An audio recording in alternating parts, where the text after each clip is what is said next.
My name is Debi Estopellan, and I founded a nonprofit called Be in Awe of You. So that is my latest adventure. I've done a lot of charity work and fundraising and those kinds of things, and thought it was time for me to start my own and kind of follow my own passion and my own, my own desires of what I think I'm here for. Yeah. And what do you think you're here for? I think in a nutshell, it's really to help guide young adults. I feel like there's a lot of guidance for kids that are in junior high or younger than that. A lot of confidence building or, kind of programs, after school kind of programs. And I'm not sure why, but there's not a lot of programs for young adults. So teens, young 20s, it seems like maybe either people feel a little bit intimidated of working with them, or feel that maybe they push back a little harder, which they do. It is harder to get them involved. Right. But they're actually the ones who need it, because they're in a position to make life-changing decisions. So, and do you think it's because people think like at that point you should have the tools to figure it out on your own? Possibly. But I don't think any 20-year-old right is well equipped enough to manage what's out interesting there. is that I read a book called Do Hard Things, and it was really great. They gave a history of the word teenager and how in the 50s, before the 50s, the term teenager didn't even exist. Really? It used to be children and adults. Okay, so this whole teenager phenomenon came about, and they get a bad rap because people started, kind of generalizing, well, they're lazy, or they're not respectful, blah, blah, blah. And what's interesting is that these two students, they were two brothers who wrote the book. They happened to be homeschoolers or homeschooled their whole life. So they were able to go out and do all these amazing things, like apply for these different things when they were 15 and work in the government because they lived in DC. And it's just one example of how students or how these young adults can go out and they can make changes in the world, even at a very young age, if they have the opportunity. Right.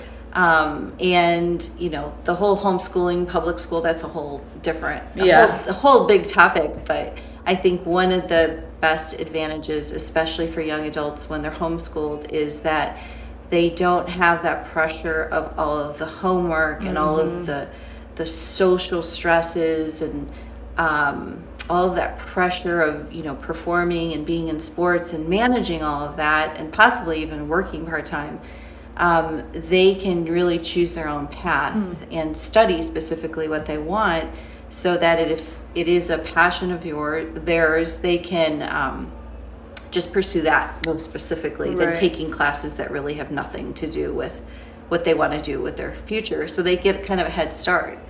Yeah, that's cool. So they can start kind of diving into their own passion. Do you think it has to do with the fact that our educational system is so structured and so focused on results that Definitely. So many kids can't be confined, so many adults, if you look at the corporate world, can't be confined to 8 hours a day at a desk. Exactly. And that by the time you get home, whether you're in school and then you go play a sport after, so by the time you get home then, what time do you have for yourself or to discover anything else? Exactly. Or for play or creative time? Exactly. And so then we put them into this really tough decision process of, as soon as they're graduating, or even before they're graduated, they have to start visiting colleges to go and do something that they're not even sure that they want to do because they haven't had exposure to it. Now, there are some, from what I understand, there are some programs where they can go and, do like cosmetology early or something and graduate at the same time. And that's great, if they're learning a trade. Right. But I believe some students are really just kind of herded into the whole college path, and then they're herded into going and getting their own what are they called? financial aid, financial aid, their own loans. Yes, their own student loans, which are like hundreds of thousands of dollars sometimes. And then they're like, I don't even want to do this. Right. You know, how did I end up here?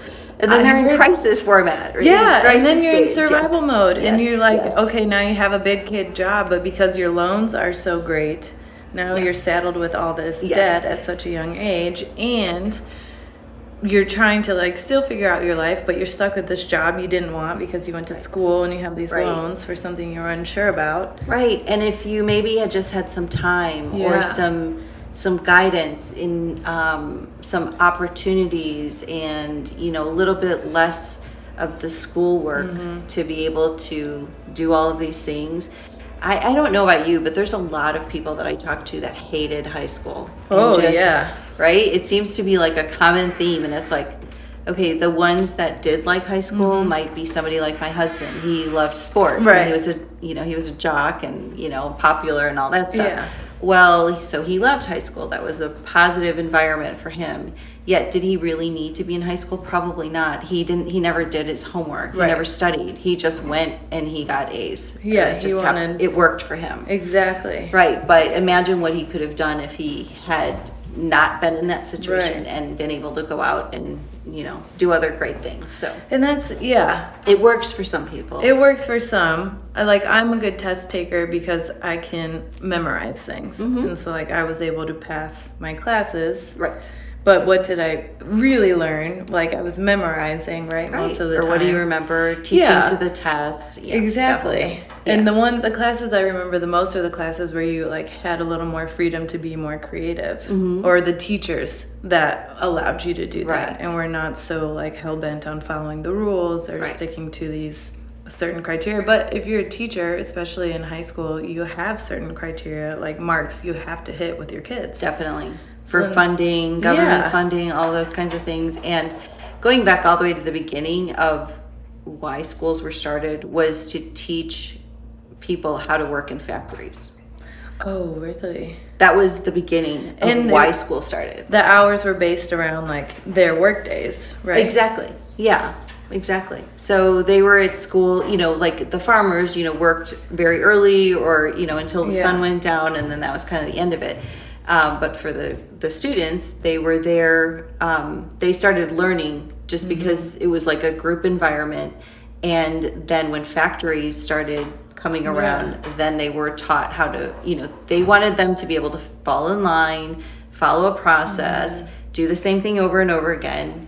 And that's where we still are. Yeah. And that's when you get adults that don't know how to take risks or don't know how to make like actual educated decisions, or young adults that don't know how to manage their lives because no one ever, like maybe you can memorize things, like you can look at a stack of note cards and like pass a test, but what is that, how does that apply in real life, like real life decision making, which is, I think, like having a job probably while you're in school is really hard. I always had a job from 16, but like it also teaches you that balance, and then there's a lot of real life teaching that comes to play. So you're dealing with other people, if you're dealing with money or finances, or now you have money to manage of your own, dealing with authority, accountability, all of those things.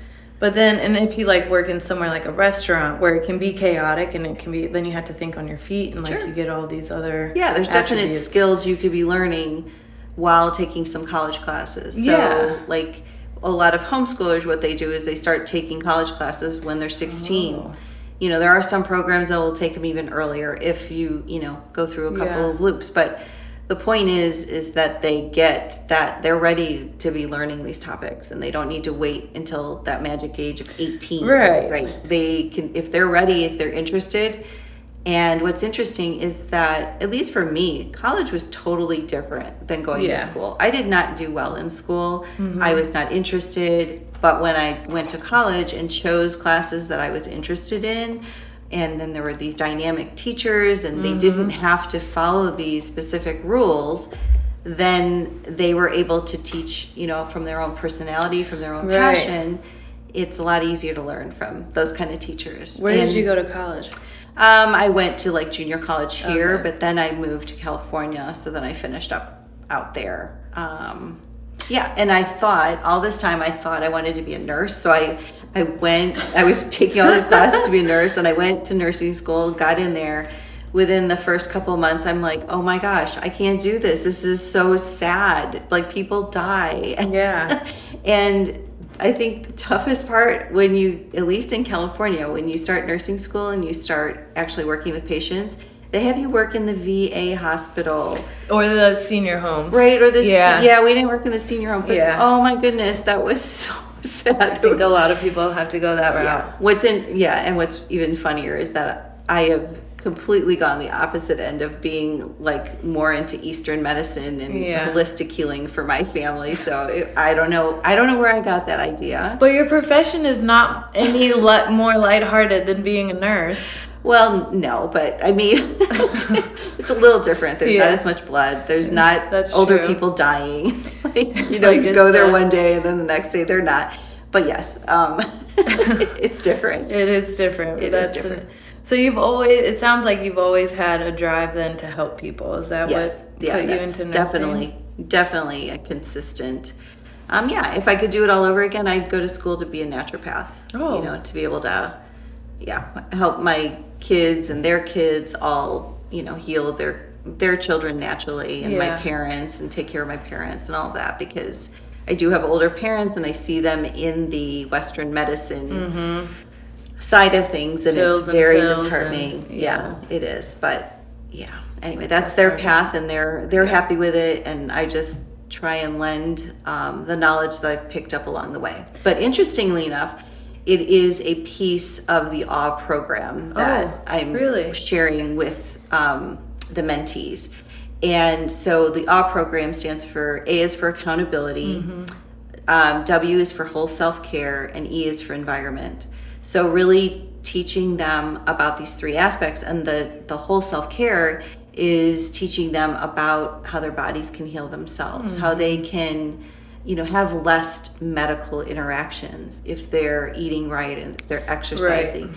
All of those things that I've learned since I became an adult. So like since my 20s, when I was going to have my first child, or my early 30s actually, when I was going to have my first child, that's when I started learning about more of these natural things that kind of came along with like nursing and all of those kinds of things, and how to treat my kids. Right. So from a more natural aspect. And so how did what put you on that path? Was it having your first child? Yes. Or was it? Okay. Yeah. Interestingly enough, it was my ex-husband who introduced me. Yes, he introduced me to the concept of having a home birth.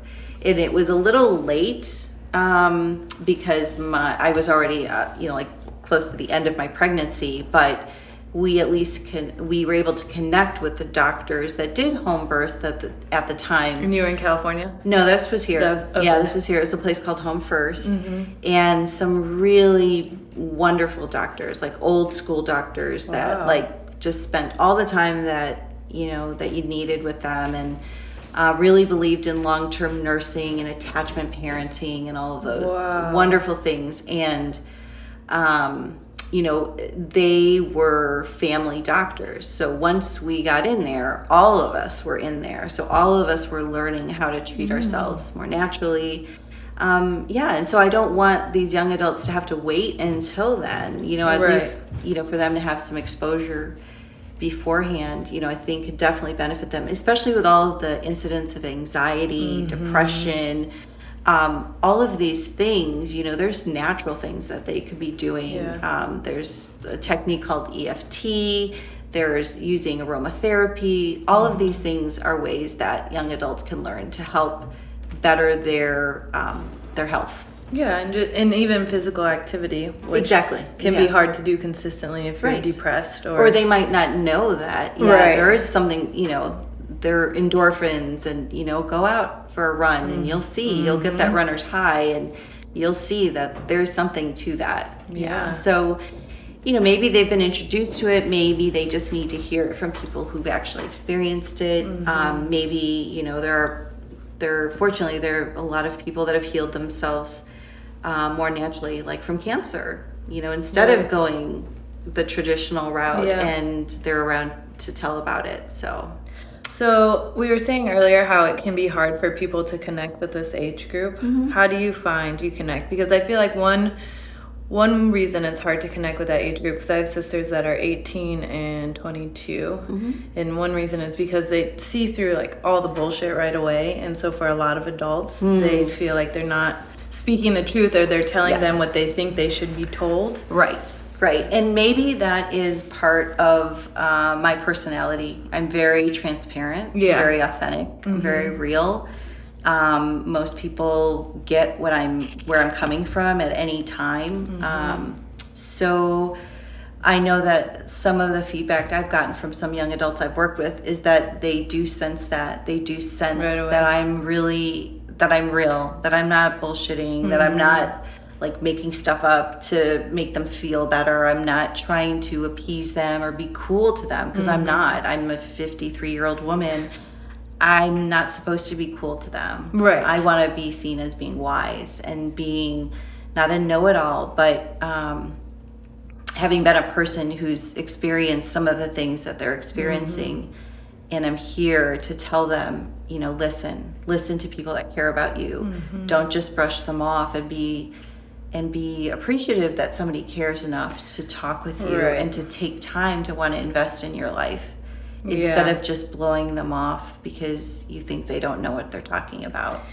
And I feel like that appreciation of the people around you that care about you, I feel that comes later too. Like it's part of maturing. Exactly. You know, or especially once you have a kid of your own or something, you realize like, oh yeah, my mom was trying to help me this whole time. But, so how do you find, well, if you're truthful and you're honest, it's obviously you're making a connection with these kids, but do you find that they're like receptive to it, and they're... Yeah, some of them are. And I think what I'm finding is it's helpful if there's like a connection, if there's a connector person. So if you know somebody and you know me and you really trust me and you know what I'm about, then a connection of connecting me with them or one of our mentors or organization, it's kind of like referrals. It's just like business. You know, if you get referred from somebody specifically, you're more likely to at least listen to them. Right. And with young adults, you know, I know if there's any listening, you know, it's, you know, they hate hearing that their brains are not done growing until their mid-20s, you know. So you know, they have to just realize that they don't know everything. But at the same time, there's part of their brain, and I forgot, I think it's called the amygdala, that that also is kind of messed up. So they're not as afraid to take risks. So they just take risks. I did. I did some crazy stuff that I can't believe that I ever did. And I would never try now or do now. But they're just in that state of, woo, whatever. I can just do anything. I can... You know, so why not use it for good? Why not point it in a direction of something that's healthy and taking a risk in a positive direction? Because you can still fulfill that need, but in a positive way.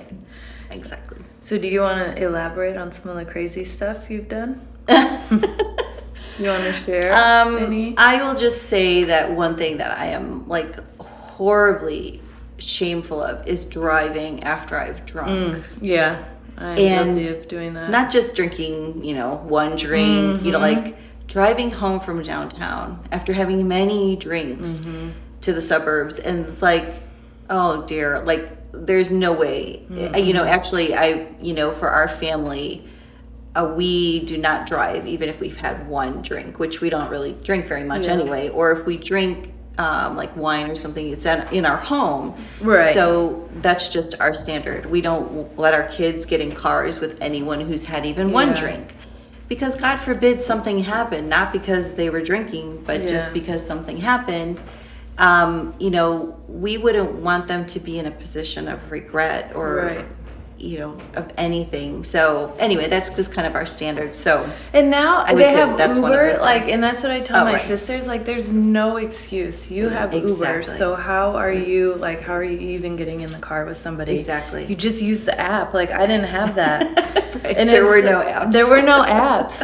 And when we were in high school, and then when we went to college, we were like, when we would come home on college break, I never called my mom for a ride until I was like over the age of 21. I mean, and we had been going to parties in high school and all that stuff, but that was your the first brain time. had grown. Yeah, exactly. And we were like, oh, this is free, and it's our mom's. Like, she knows where all of my friends live, you know. So then it was so funny because we were like, I mean, even after college, I think we had all graduated, and we all moved back. There was like 1 year that we had all come back home for after college. And we just all, like, were calling our moms. And they'd take turns. Like, we were, like, 5. Like, okay, I'll drop them off if you're going to pick them up. Like, because they were probably so happy that you had the maturity to do that. Now, did they want you out drinking, you know, until and getting totally drunk? Probably not. But no, but I think as parents, too, and that's kind of what prompted me to start the nonprofit finally, because it's been on my heart for a long time, is seeing my own children become young adults and seeing the decisions that they're making and seeing that they're not listening to me, even though we've been very close and open. Yes. There's something about somebody else talking to them. Yes. And I think that's when you said, like, how do I connect? Well, first of all, I'm not their mom. Yes. You know, I'm not their parent. That's a good point. So sometimes they look at me and I could say exactly the same thing their parent might say, but they listen to me. Yeah. So there's just something to be said about being a mentor, you know, just walking alongside with the parents, because obviously their parents have, you know, their best interest in mind, even more than I do. Right. Right. And there's a level of trust that comes with those relationships, because I'm so much older, especially than my younger sister, that, like, the sister that's in between us is almost more of a mother figure to her. So she talks to both of us, and they're close with their mom, of course, but she will, like, call or text me about certain things that I know she doesn't bring up to them, because there's a level of, like, openness and trust there. And and they're all, like, they all get along and they all have great relationships, but there's just something about, like, I'm just far enough removed because I didn't grow up in their house, and we have different moms. I see. Yes. So you're that mentor, that natural mentor. Exactly. Yes. And yes, that's not their, you know, not their mom, and somebody that they trust and they can see you're, you know, thriving adult. And exactly. And I think it's important too to be able to articulate, like, when you've made mistakes. So if you can be honest with someone of that age, like, or just the other weekend, I drank too much at a family party and they were all there. And so it's like, yeah, well, I'm still human. Like, I may, you know, like, great. I set a good example 90% of the time, but, you know. Exactly. We are, you know, exactly. Even as mentors, we're not perfect. Right. And I think the more seasoned or the more effective mentors, it's because they've come from something similar. So, for example, this month in September is Suicide Awareness Month. And so I want to focus some of my writing, like on my blog or in Facebook, on the awareness of suicide, because there may be people walking around that have tried to commit suicide as a young person, or even as a little bit older young adult, and other people don't know, as in the case with myself. The first time I attempted suicide I was 15. Oh my gosh. And then, and to be honest, I don't think it was taken very seriously. It was kind of just brushed off. Did you tell your mom? Or my mom was there. She was there. My mom was there, yes. And my brother-in-law actually was the person who saved my life. Oh my God. You know, because he had been a medic, so he was aware of how to make me get rid of the pills from my system, and then that was it. It was like, okay, we just carry on from there. Like, oh my gosh. Wow, yeah, I'm still really sad. I don't want to try that again. But what do you know, because I think now if that were to happen, I would be hospitalized right away. And I think back then maybe that's just, you know, that was quite a while ago, so it wasn't as mandatory. So now they do take it seriously. They put you, you know, they have you go into a program. Well, there are steps, but that doesn't mean the parents treat it any differently in some cases. Exactly. Like you could come home from the hospital and not. It could be out of fear. Yeah. It could be out of just not understanding how someone got to that point. Right. It's just sometimes parents not knowing what to do. So luckily there are some organizations, quite a few organizations around that work specifically on suicide awareness. So that's great. Obviously now there's a month, it's a big enough issue. And unfortunately, I think I read a statistic recently that it's the second highest cause of death within the young adult ages. Wow. And what people have discovered, I'm sure through research, is that there are two different kinds of suicide. One is more of the impulsive suicide, which is what I was trying. But then I got older and I was in a very similar situation of being upset. And again, I tried it, but I was in my 20s. I was in my late 20s. Oh my God. So again, this is a reason why the range that I feel, my heart is really wanting to assist is the ages between the teens and the 20s, because until you get into those 30s, you're not, you don't really hear about,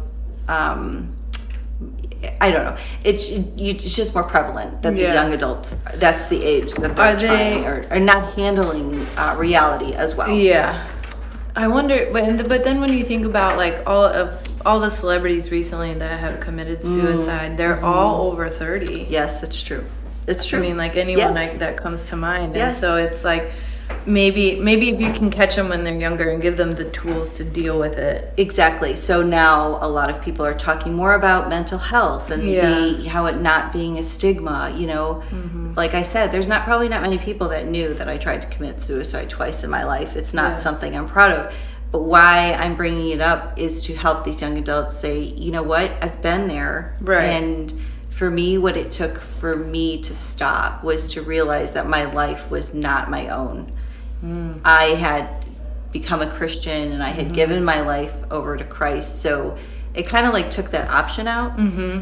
But I was also closer to my 30s. Right. So it was more of a psychological decision. Yeah. Like, okay, this is not an option anymore. Yeah. Like there's a reason you were saved twice. Right. How did you get saved the second time? The second time was by paramedics. Oh, really? Yes, that people that were close to me knew that I was kind of not in a very good state of mind. And so they called the paramedics and they were able to come and save me. Yes, thank God. And Wow. Both of those times, well, obviously the first one, but the second one was before your children, right?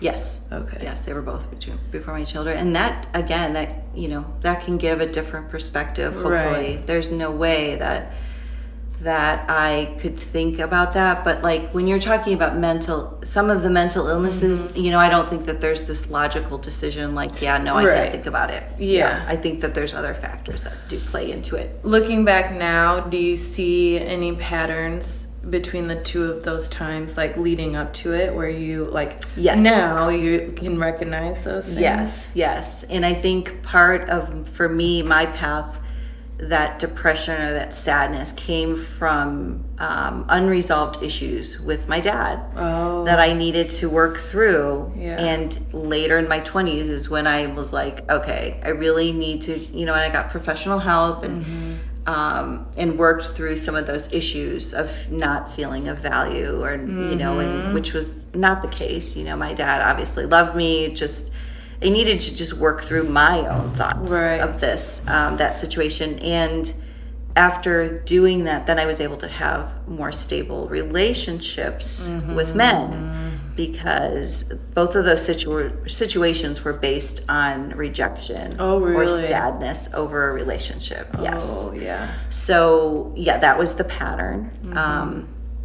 And something else that I really feel is important for me to share with young adults is about dating and recognizing that you're not seeing the value of yourself. Oh, for sure. Not being in awe of yourself, right? So if you don't see the value of yourself, other people won't see the value. And so when I was 15, around that same time, previous to that suicide attempt, I had been hit by my first boyfriend. At 15? At 15. He had knocked my teeth out. Holy shit. And I lied. I lied to my family. I stood up for him because I didn't want him to go to jail because he was 18. Oh, okay. He was 18. Wow. So I knew that, I knew enough of that situation that he would go to jail, and I was stupid enough to be worried about that. To protect him in that situation. Yes. And that's, that comes innately. It's just really strange how when we care about somebody, we can be willing to protect it, even when they're hurting us. Mm-hmm. So I think that's an important message to get out to young girls, young boys too. The same thing can happen. It goes both ways. Yeah. So again, that's another piece of sharing my story with young adults too. And I think that was that your first real relationship? Yes. Mm-hmm. That first real relationship and how that goes can really set up. Like if you're dealing with your daddy issues, which most people have especially a lot of women, to some point, and then you can get into this relationship, those two things will affect your relationships for the rest of your life. Exactly. Until you face them head on. My high school boyfriend, one thing he did, just one, was drove my car into the front of I think he was high on coke at the time. I was 17, and I used to let him borrow my car. And I had just gotten this car, and he came to pick me up from work, and he drove into the front of the building. And I just remember standing there watching what is he doing? And somehow he managed to get in between the two panel windows. So he didn't break anything. Right. There was a dent on the building, but my car, my poor little Ford Escort, was destroyed, and I had to pay half of that car. I worked for that car, and I paid for it. I paid for the gas, I paid for the insurance, right. And I had to go home and tell my mom that I just happened to step on the gas and drive instead of reverse. And why do you think you did that? To protect him, right. Because I wanted to still hang out with him. Right. And I knew. And we knew. Right. If we said this, yes, then we would be banned from seeing them ever again. Right. That would have been the best decision. It would have been the best. And my mom knew, and my dad knew, and I don't remember at what age we finally had that conversation. But, right. And I'm sure that my mom and my dad talked about, because my parents divorced, so, but I'm sure that was one of the things. They were yeah, she's saying that she did it. And no one believed me. Yeah. But I guess as a parent in that situation, what can you do? It was my car. Right. I had to drive it like that. After that, I couldn't take it on the highway. Yes. Because I couldn't go over 60 miles an hour. You physically couldn't. I know, I couldn't. It was those were your own boundaries. Oh my God, it was so terrible. And exactly, and I think and I hope that if you ever decide to have children, that you can be open with them. Yeah. And because I've been very open with my children since, obviously when they were at appropriate age to have these conversations. Right. To say hey, this is what I did. It was I'm not proud of it, but this is what I did. And I hope that you never do that. That's why I'm telling you. I hope that you hear this and understand what could happen.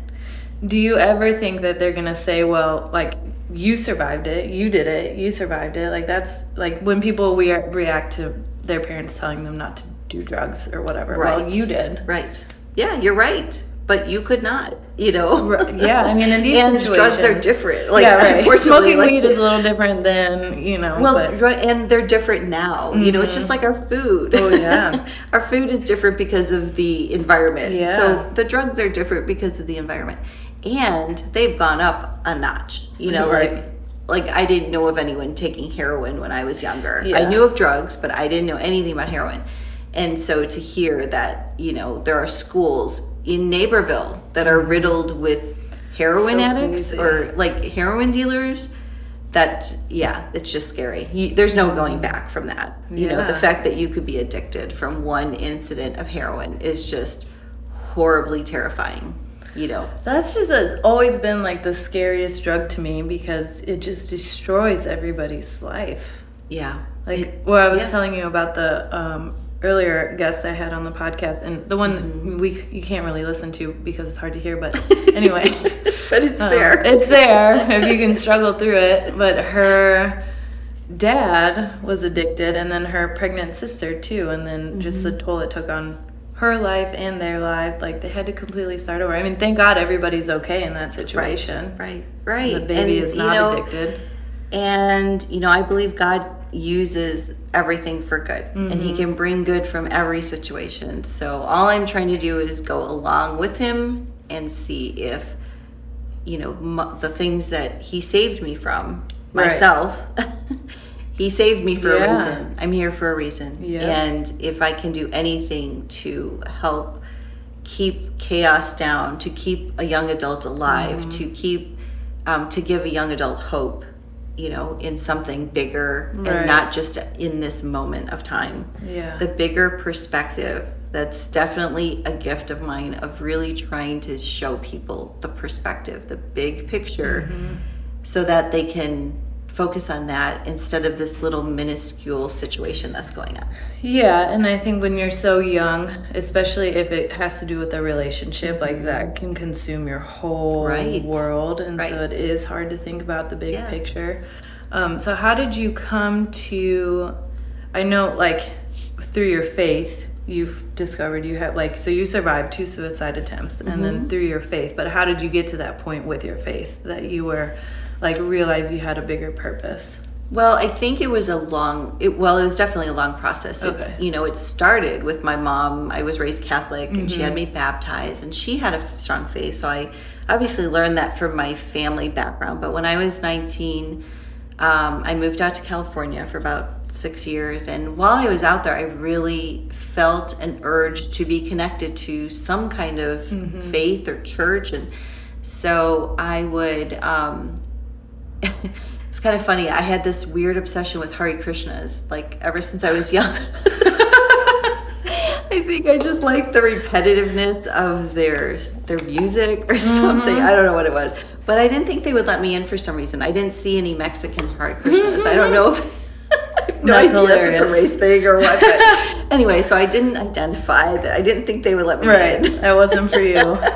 And plus anyway.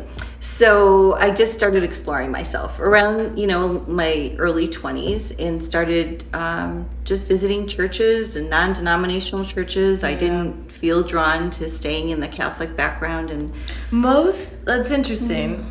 Yeah. I don't want to say most. I feel like a lot of people that I know that were raised Catholic do not stay Catholic. Right. It's a specific faith, and if you're not in alignment with it, you can move on. We do have that choice, and so I did, and I just explored different, not so much faiths, but more different kinds of churches. So I settled on the non-denominational. They were very open and accepting, and so that's kind of where my path started. And then obviously as I got older, I was still struggling. I was really wanting to walk that path, but I was still not making great decisions and still kind of in my own mess. And then I think the second time that I tried to commit suicide was the point where I'm like, okay, I give, I'm done. I'm not going to do this. I can't handle this on my own. Right. I really do need to understand what this means. And that's really when my faith walk started, and it's just has continued. Yes. So at what point did you start, or did you feel like you were able to give back to other people, to share your story? Because I feel like there's a certain level of self-care and self-love that has to be achieved before you can go then and help other people. And maybe not. Maybe you can walk that journey together, but there are different phases then. Yeah, no, I think it really has started with my children. With sharing, my experiences, with sharing with fears, with sharing, all those things. And you know what? The sad news is that your kids can go and do something completely different, completely horrific. Yeah, right. And you could just go, wow, I didn't think of that. Oh my gosh. Is it true that your kids are going to come back worse than you were? Apparently. Yeah. That whole thing that your mom probably tells you about just wait. Just wait. Exactly. Well, it happens. Oh my gosh. I feel like that happened to my mom for sure with me. It happens. Yeah. But the good news is that, just like we did, they mature. They get through it. You start seeing this, I am seeing this little glimpse. I have 3 older stepdaughters, and they are obviously, older. They're moms. Some of them are moms. they're in their 30s, so they really do respect me, and they make me feel loved and respected because they can see it. They're older, they get it. And whereas my 19-year-old is coming around the bend, and she's not perfect, still making decisions that I may not agree with, but she is starting to appreciate what I did for her, and starting just to appreciate different aspects of our relationship. And the fact, I think the biggest thing that I hope she realizes, and I believe she does appreciate, is that I'm there to listen to her no matter what. No matter what, I'm there to listen to her and to love her. Yeah. Right. And I'm sure she does. I feel, and that's one thing with my mom, like I always knew whatever the situation was, I could call her. One time I called her and I was driving my high school boyfriend, peach of a human being. Yeah. We won't name any names. No. To the hospital because my car had gotten shot like more than 10 times. Oh my goodness. And the first thing I did was call my mom. Even though I knew I was going to be in. So I feel like you start that, and I know my sisters would be the same way. Right. They'd call my stepmom, and my brother's the same way. So like even though like my mom still put the fear of God in me, like I'm going to get in trouble, but the first thing she wants to do is make sure that I'm safe. Yeah, it's kind of like instilling in them, like you're probably still going to have a consequence, but call me anyway. Yes. Because it'll be worse if you don't. Oh, yeah. Worse of a consequence. You realize at some point that your mom is always going to find out. Like, there's no point in lying to your mom. I don't know what age. I'm sure it's different for everyone. Oh, yeah. No, and it continues. You know, I tell my 19-year-old, my mommy sense is telling me something's wrong. Yeah. Can you please just tell me? Let's not play this game. Right. Let's just do it. She'll be like, oh, my gosh, just shut off your mommy sense. Or she'll say, if it's about somebody else that she knows, she'll be like, you're not their mom. You don't need to have your mommy sense on. I'm like, I can't help it. It seems to transfer. It does. I don't think you can turn it on or off. Like once it's on, then your mommy sense, that's it. No matter who's in the room. Yeah. And I think one thing that helps with that level of appreciation of your mom is like if you go away to college, or if does your daughter live in California? She was for a period of time. So if you go off on your own and then you start making friends or hanging out, or even in high school, you hang out with people and you see like maybe their mom is not as caring or not as loving or not as involved. Yeah, and everyone has different levels, but then that'll make you appreciate your home life. Right. You know, once you start interacting with other people. Exactly. Yeah, my son just said to me yesterday, he's like, thank you, Mom, for raising me the way you have. And I'm like, I'm not even going to ask. Yeah. You're welcome. Yeah, that's good. I don't need to know why. Yeah, I think my mom, I think that's something moms have to learn as their kids grow up. Is like kids learn appreciation, moms learn to stop asking questions. Right, exactly. You don't want to know, probably. You'll find out if it's important. Exactly. They'll call you, they'll let you know. Yes, it'll come out in the wash. Right. It always does. Oh, my poor mom. Oh, yeah. I'm glad you're appreciating your mom right now. Yes. If anything came out of this podcast, I hope that people appreciate their moms. Yeah, and then when you get, we'll wrap it up shortly, but like I'm to the age now where some of my friends' moms have passed away, and so that's like a whole other level then of appreciation of your moms. Right. Or like your parents are still alive right now. Yes. My dad is going to be 94 and my mom's going to be 88. So I'm very fortunate. And my grandparents just passed away in the past couple of years. And so that too, it will make you appreciate like the long-term relationships that you have with them. Yes. And you hope that people tell me all the time, I'm so lucky that I still have my mom, and they're right. So I do really focus on that and do whatever I can, for both of them, and to be there for them as long as they're around. Yeah, because it is nice. And if and your kids too, to have their grandparents for that long. I mean, so I had all four of my 6 if you count my stepmom's parents, but all 6 of my grandparents into until I was like 23, I think. Oh, that's great. So, I was able to establish like good relationships with them. Yeah, because my grandmothers actually lived to 103 and 96. Oh my gosh. So they were around a bit longer. Crazy. But not my grandfathers. I lost my grandfather around when I was 10, both of them. So wow. Didn't know them, but those grandmas hang in there for a long time. They're tough. Old Mexican ladies are tough. I guess it's all of that. Like I tell my parents, they had a really good foundation of food for like their first 50 years, before all this stuff started coming into their food. So I think that's why they're, and maybe and if you think about, I don't know where your family lived, but like my grandma, especially my dad's mom, the Mexican side of my family, like they that's worked. Right. I keep forgetting that you're Mexican. They worked hard. I mean, they lived on a ranch, and so she was physically active. They were eating off their land. Like so it's a different. It's a huge. My grandmother actually had 12 kids, so and that she was raising by herself.